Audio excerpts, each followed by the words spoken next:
عليكم ورحمة الله وبركاته. hordoftoota kabajamtoota YouTube akkam jirtu fayyaa keessanii bakkuma jirtanitti nageenyi Rabbii isin biraa jiraatudha. Egaa YouTube arras guminoo jarkaa bifa biraatiin yookiin bifa bareedaatiin isinii qabadhee dhufee jira.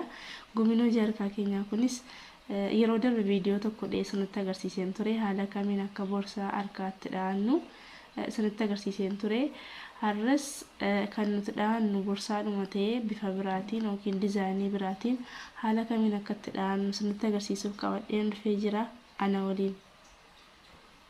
Egaa kirriin keenya boorsaadhaaf fayyadamnu haala kanaati. Akka kirrii daanteelii miti jechaadha. Baay'ee tokko furdaadha. Akka sibaagoo wayiiti. Kanaaf kan nuti fayyadamnu illee kirooshiin keenya furdaadha.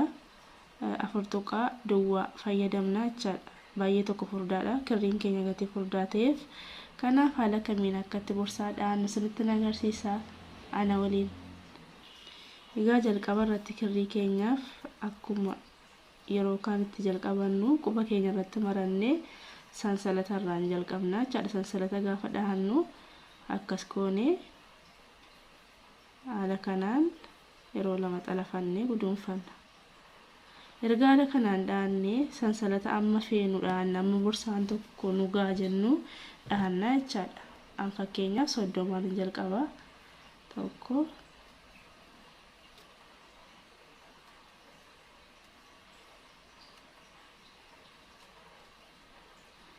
erga haala kanaan dhaadhee ammi kun nagaadheetan tilmaamii dhaataara jechaadha. Isin kanaa walis fayyadamuu dandeessu, kanaa gadis immoo biceessanii dha'uu dandeessu jechaadha. Erga akkasitti dhaadhee amma asii ol tokko dhaannee meeqa tokko lama sadii lama keessa tarkaanfannee boolla sadaffaa keessa al tokko akkas fudhanna jechaadha. Agartanii sana booda tokko akkas fudhanna. Ammallee boolla taanu keessa haaluma kanaan tokko tokkotti dhaanna jechaadha. Kana kirooshii keenya irra marru akkuma kana goone hunda keessayyuu haala kanaan boolla tokko tokko keessa baafanna. Sansalata 30 dhaannee roote boolla isaa keessa tokko tokko yeroo 30 dhaanna jechaadha. Kirooshii keenya irra akkas goonee marru duwwaadhuma kirooshii keenyaa finnee as keessa tokko akkas baafannee jalaan harkifannaa jechaadha. Kunoo haaluma kanaan kirrii waan furdaa ta'eef kirooshii keenya irra maruun nu barbaachisu. Finneedhuma asiin akkas goonee boolla tokko tokko keessa galfannaa jechaadha. Sansalata 30 yoo dhaanne boolla sana keessa tokko tokko 30 galfannaa jechaadha. Double crochet 30.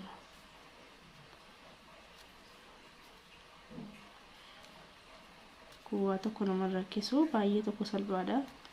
Boolluma isaa keessa tokko tokko gashuudha. Sana booda akkas nuu ta'a. Egaa haala kanaan dhaannee zuurii tokko haala kanaan erga dhaannee amma asirratti bakka jalqabne irratti geenyeerra kana wantan dheereeffadheef as dhuma kana irratti akkas keessaa dhiifannee bakka kana bal'ifannaa jechaadha. Sababni isaas asuma keessa yeroo 4 baafanna. Akkuma asirra sansalata isaarra dhahaa dhufneen asirra yeroo 4 baafannaa jechaadha. Tokko lama sadii afur. Agartanii erga 4 akkasitti dhaadhee fidee ammasii kana na cimsadhee walitti akkas godhadhaa jechaadha. Erga walitti qabsiifadhee amma dudduubatti sin deebi'u naannaa jechaadha. Asirratti ammas dudduuba isaatiin akka kanarratti dhaadha tokko tokko. Kunuunsiin kun dizaayinii nuuf taati asumaan naanneeffannaa akkuma jalqaba sanitti kirooshii irra marannu.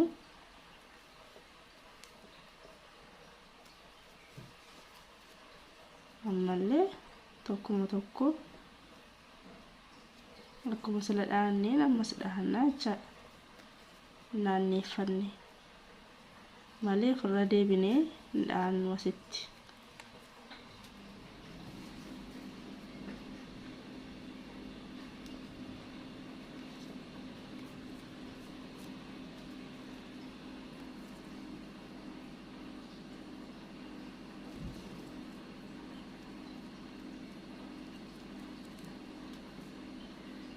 amma asirratti umangee jechaadha.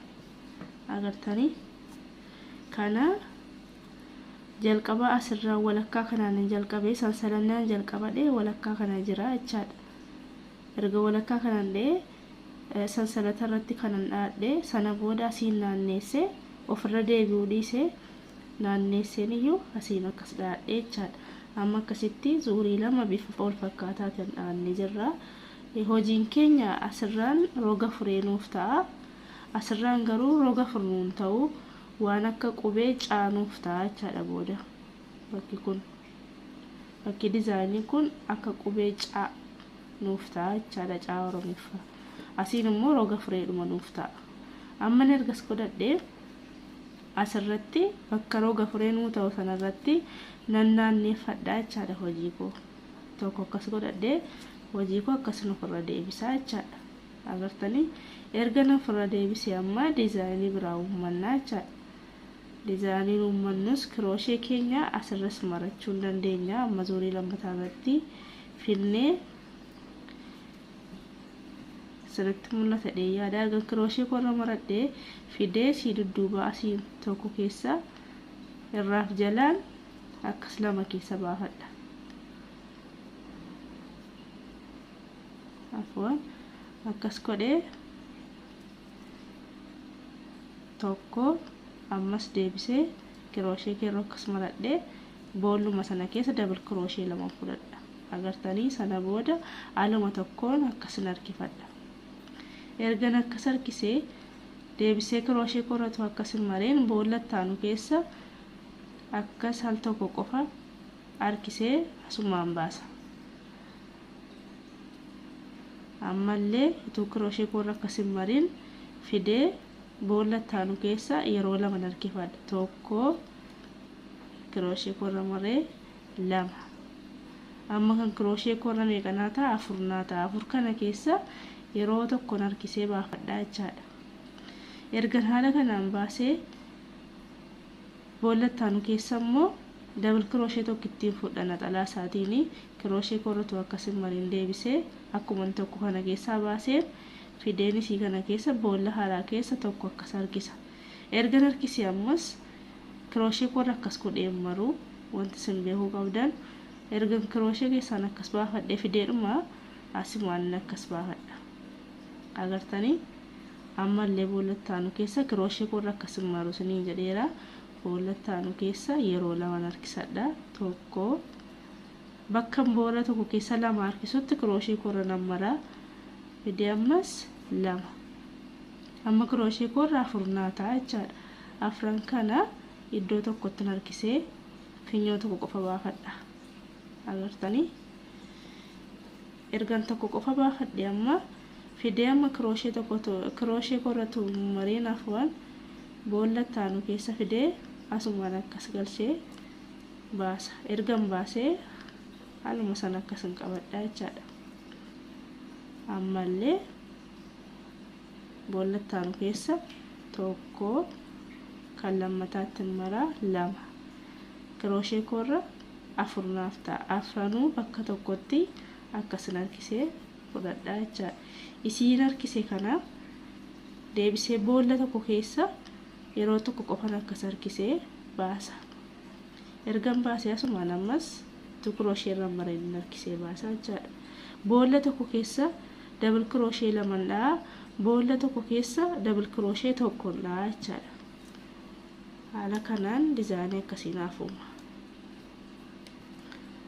Agartanii akkasuma ta'ee bakka tokkoon akkas dizaayinii bareedaa ni baasa jechaadha. Kun wanti guroon kun dizaayinii isaati. Amma asirratti bakka kanaan jalqaba naanna'anii nan deebi'ee ofirra deebi'ee asirratti immoo kun bakka sira dizaayinii bifa caanuuf taasisanii jedhee rageera. Abbaan feetanii bakka kana mallattoo wayii kaa'attu. Abbaan akkasitti hubattan immoo akkuma dhaattuu jechaadha. Mallattoo wayii kaa'adhu bakka isaa waan hubadhuuf. Amma asirratti akkuma duraan dheetti dhahadhaa jechaadha. Agartanii bakka kanarra naanneessee dhuman dhaha malee ofirra hin deebi'u.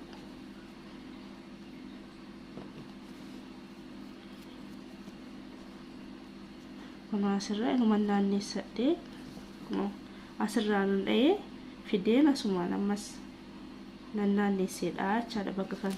Asiroon ga'u immoo ofirraan deebi'a malee naannessu. Erga akkas goonee akkuma sila dhahanneen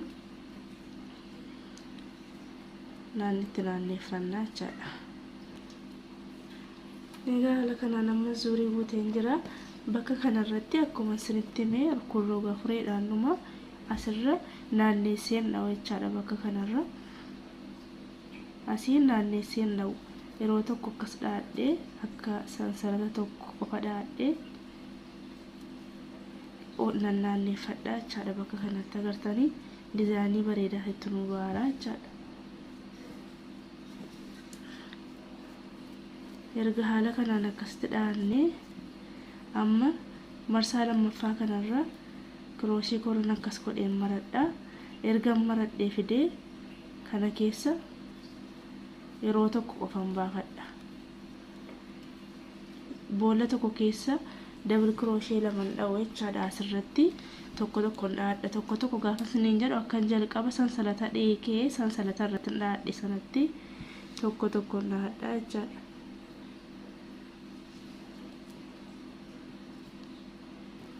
Haala kanaan kun boolla tokko keessa double crochet tokko qofan dhaadha jechaadha.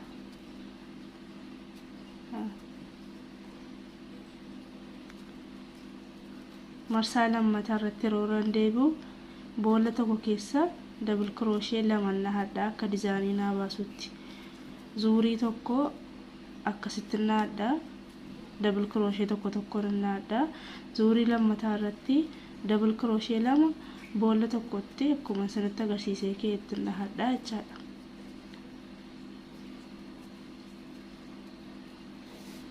Kun haala kanaan akkasuma taasisanii gala hidhee yaada guddifadhee keessatti deebi'ee amman fedhu dhaadha jechaadha. Egaa roon guddisee dha'u akkas ta'a deema. Ammallee kun akka shaanxaa tokko na ga'u hin geenye ittuma dha'an deema. Dhoofsisaa bifa tokko waan ta'eef jennaan kutee sanatti agarsiisaa jira jechaadha. Amma asirratti akkuma isinitti mirra tokko dha'utti hin jira. Tokkoon kan akkasitti dhahannaa jechaadha. Double crochet tokko boolla tokko keessa dhahanna. Zuurii isaarra jirra. Zuurii tokko double crochet tokko boolla tokko, zuurii tokko immoo double crochet lama boolla tokko keessatti dhahanna isiniin jedheera. Baay'ee tokko salphaadha. Egaa argan haala kanaan amma zuuriin guutetti bakki kun akkuma isinitti himee roga fureedha. Bakki kun akkas isiniin jedheera. Amma bakka kana roga naannaa ofirraa jechaadha. Ofirra deebi'ee sansalata tokko akkas dhaadhee hojii koo akkas naanneeffadha. Erga naanneeffadhe amma bakka kamiin jira? Bakka boolla tokko keessa double crochet lama dha'anuun jira jechaadha. Tokko lama sana booda ammas akkuma san tuqaal tokkoon keessa baafadha. Ergan baafadhee boolla taanu keessa immoo double crochet tokko irra xalaa isaatiin fudhadha. Ergan fudhadhee ammas asumaan akkas baasa malee crochet koorra maru isiniin jedheera. Ammallee boolla taanu keessa asumaan crochet irra tuumariin tokko boolla tokko innan double crochet tokko fudhu kan lammataa irratti nammara lama yeroo tokkoon akkas baafadha. Deebisee ammas crochet koorra tuumariin boolla taanu keessa yeroo tokko ammas akkuma halan godha jechaadha. Boolla tokko keessa double crochet lama, boolla tokko keessa double crochet tokko.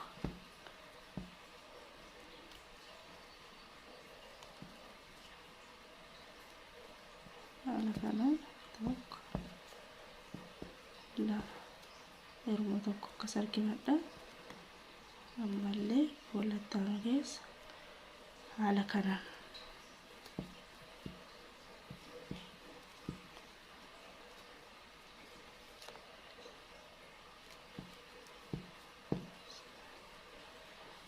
akkasitti godhadhaa jechuudha. Kun keessaa bakkee qaba. Kun bakkee ta'a jechaadha. Haala kanaan viidiyoo kutaa tokkoffaadhaan kanarratti godhee kutaa lammaffaadhaan yookiin kan xumuraa godheen sinitti agarsiisa. Viidiyoon kun kutaan tokko kana caalaa dheerachuu waan hin barbaanneef kutaa lammaffaatiin yookiin kan xumuraatiin walitti deebinaa jechuudha.